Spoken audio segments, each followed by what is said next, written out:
Hi everyone, hope you're all doing well. Well, I did it again. Talking to Tim yesterday, and he asked me, hey, what are you doing tomorrow morning? I said, I can't think of a whole lot going on. He said, how would you like to come up and tape maybe a little pep talk for the gang? And I said, well, I'd be glad to do that. So started thinking about, what am I going to say? Got up this morning, put a few notes together. I've even got my cheat sheet here in case you wonder what I'm looking down at. Just want to start out by saying that I've talked to Tim quite a few times throughout the course of this year. Every time I talk to him, there's one theme he says when I ask him how things are going. He says, my teachers are just doing a great job. You're just extraordinary people in extraordinary times doing extraordinary things, and he's been very pleased and proud of everything you've done. It doesn't surprise me one bit. He would tell me if things weren't going well, believe me, he's very honest with me, but he's consistently, 100%, talks about what a great job you guys are doing, and doesn't surprise me one bit, and I congratulate you for that too. I know it's been not the easiest of times for you.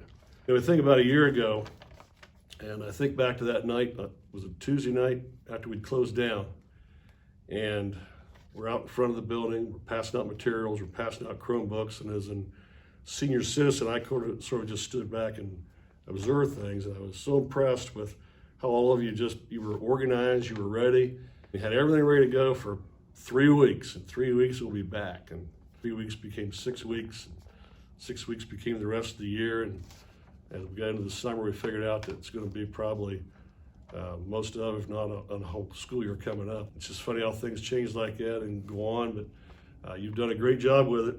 A lot of things have changed in a year. A year ago, when I heard the word Zoom, I was just thinking about driving 60 miles an hour in my pickup somewhere, and that's obviously changed. I had no idea what Zoom was, but you're all, that's a big part of your lives now with teaching and communicating with folks.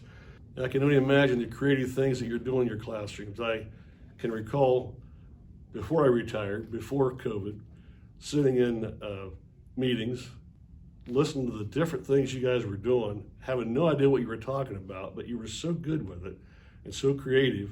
And now to go through this situation and what you've had to come up with to make things better for your students, it just boggles my mind, the things that you're able to do and come up with. Now you're at the point where in a typical year, you're probably a little bit tired. You come through the winter time, those dark winter months, weather's not been great, and now you're getting to the point you're kind of looking for a break. And I noticed on the marquee coming in today that you got spring break coming up here in the first part of April. That's something we probably all need, and so look forward to that. It's a chance to get away and get a break and relax a little bit.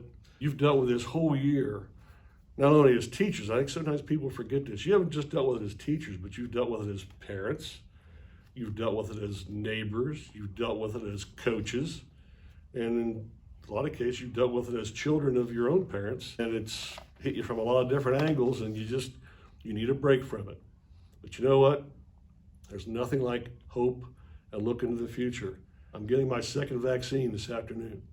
Now, I know there's different opinions on vaccines and so forth, but for my sake, that's given me hope.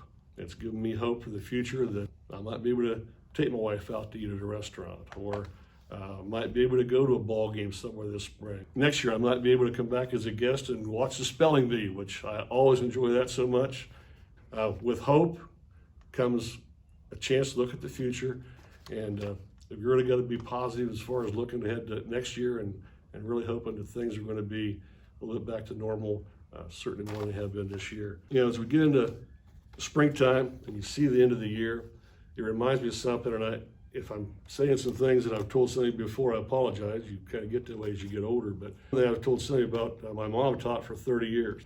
I always said about the teaching profession, and one of the great things about it is there's a definite beginning. In that beginning of the year when you're so excited, you're ready to get going, you're seeing new kids, and there's a definite end of the job. You get to this part of the year, and as you're looking forward to May and June, you're going to wrap things up, and it's also good to be able to do that. You're going to be probably very much looking forward to that and tired.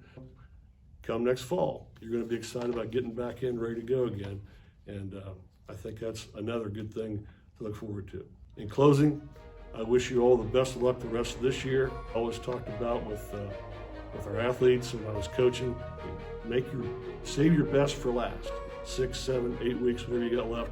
Make them the best you've got. I know you will, because you're in it for the kids. Have a good, strong finish to the year. Best of luck to you. And just go Lions, I guess. Thank you.